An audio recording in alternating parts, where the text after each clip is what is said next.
Welcome to Tamil Cinewood. நடிகர் சல்மான் கானை வைத்து ஏஆர் முருகதாஸ் அவர்கள் அடுத்தபடியாக ஹிந்தியில ஒரு படம் பண்ண போறதை ஏற்கனவே சொல்லியிருந்தோம். இந்த படத்துடைய அப்டேட்டை நேத்தி வெளியிட்டிருக்காங்க.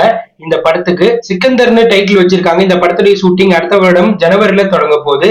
இந்த திரைப்படத்தை அடுத்த வருடம் ரம்ஜான் ஸ்பெஷலா வெளியிடுற ஐடியால இருக்கிறதா படக்குழு தரப்புல அதிகாரப்பூர்வமா சொல்லியிருக்காங்க. இன்னைக்கு once upon a time Madras திரைப்படத்துடைய ஃபர்ஸ்ட் லுக்க படக்குழு ரிவீல் பண்ணியிருக்காங்க. இந்த படம் பிரசாந்த் முருகன் இயக்கத்துல பரத் அபிராமி மற்றும் பலர் நடிச்சிருக்காங்க. கூடிய சீக்கிரமா இந்த படம் தியேட்டர்ல ரிலீஸ் ஆக போகுது. இன்னைக்கு சப்தம் திரைப்படத்துடைய டீசரை படக்குழு வெளியிட்டிருக்காங்க. இந்த படம் ஆதி அவர்கள் நடிப்புல அறிவழகன் இந்த படத்தை இயக்கியிருக்காங்க. தமன் இசையமைப்புல இந்த திரைப்படம் சம்மர் ஸ்பெஷலா நேரடியா தியேட்டர்ல ரிலீஸ் ஆக போகுது. அரண்மனை 4 திரைப்படத்துடைய ஃபர்ஸ்ட் சிங்கிள படக்குழு ஏப்ரல் 14ஆம் தேதி வெளியிட போறதா படக்குழு தரப்புல சொல்லியிருக்காங்க. இந்த படம் சுந்தர்ஜி இயக்கத்துல தமன்னா, ராசிகண்ணா மற்றும் பலர் நடிக்கிறாங்க. ஹிப்ஹாப் தமிழா இசையமைப்புல இந்த திரைப்படம் ஏப்ரல் 26ஆம் தேதி நேரடியா தியேட்டர்ல ரிலீஸ் ஆக போகுது.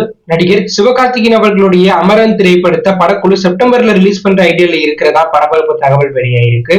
அமரன் திரைப்படத்துடைய 10% ஷூட்டிங் பெண்டிங்ல இருக்கு. தற்போது சிவகார்த்திகேயன் ஏஆர் முருகதாஸ் இயக்கத்துல உருவாகிற அவருடைய 23வது திரைப்படத்தில் நடிச்சிட்டு இருக்கார். இந்த படத்துடைய ஷூட்டிங் முடிஞ்சு எலெக்ஷன் முடிஞ்சதுக்கு பிறகு அவருடைய அமரன் திரைப்படத்துடைய ஃபைனல் ஷூட்டிங்ல சிவகார்த்திகேயன் நடிக்க போறார். இந்த நிலையில அமரன் திரைப்படத்தை செப்டம்பர் 5ஆம் தேதி விநாயகர் சதுர்த்தி லீவை முன்னிட்டு வெளியிடுற ஐடியால படக்குழு இருக்கிறதா சொல்றாங்க.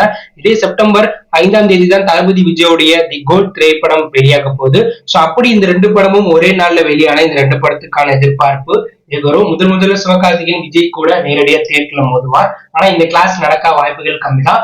ஒருவேளை கோட் திரைப்படம் ரிலீஸ் ஆனதுக்கு அப்புறம் செப்டம்பர் 15 இல்லைன்னா 20 ஆகிய தேதிகள்ல அமரன் திரைப்படத்தை சிவகார்த்திகேயன் ரிலீஸ் பண்ற ஐடியாலையும் இருக்கலாம். இயக்குனர் நெல்சன் அவருடைய ஜெயிலர் 2 ஸ்கிரிப்ட ரெடி பண்ணி ரஜினி கிட்டையும் தயாரிப்பாளர்ட்டையும் சொல்லிட்டதா தகவல் வெளியாயிருக்கு. ஜெயிலர் வெற்றிக்கு பிறகு ஜெயிலர் 2க்கான எதிர்பார்ப்பு எகிரிருக்கு. இந்த ஜெயிலர் 2 உடைய ஸ்கிரிப்ட் ஒர்க்ல தற்போது நெல்சன் ஈடுபட்டு இருக்கார்.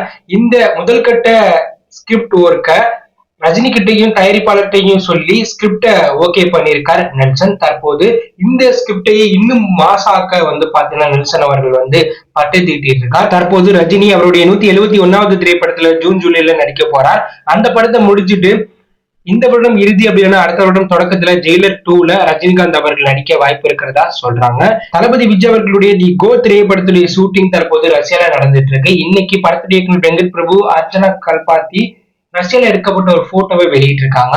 மேலும் கோட் திரைப்படத்துடைய ஃபர்ஸ்ட் சிங்கிள வருகின்ற ஞாயிற்றுக்கிழமை தமிழ் நியூ இயர் ஸ்பெஷலா வெளியிட போறாங்க. இதனால நாளைக்கு கோட் திரைப்படத்துடைய ப்ரோமோ வீடியோவை படக்குழு வெளியிட போறாங்க. இந்த ஃபர்ஸ்ட் சிங்கிள் ப்ரோமோல இந்த பாட்டை யார் பாடி இருக்கா, அதே போல இந்த பாட்டு எப்படியாப்பட்ட ஒரு பாட்டா அமைஞ்சிருக்கு அப்படிங்கிறது தெரிய வரும். சோ கோட் திரைப்படத்துடைய ஃபர்ஸ்ட் சிங்கிள் ப்ரோமோ நாளைக்கு படக்குழு ரிவீல் பண்ண போறாங்க. இதுக்காக வெயிட் பண்றீங்க.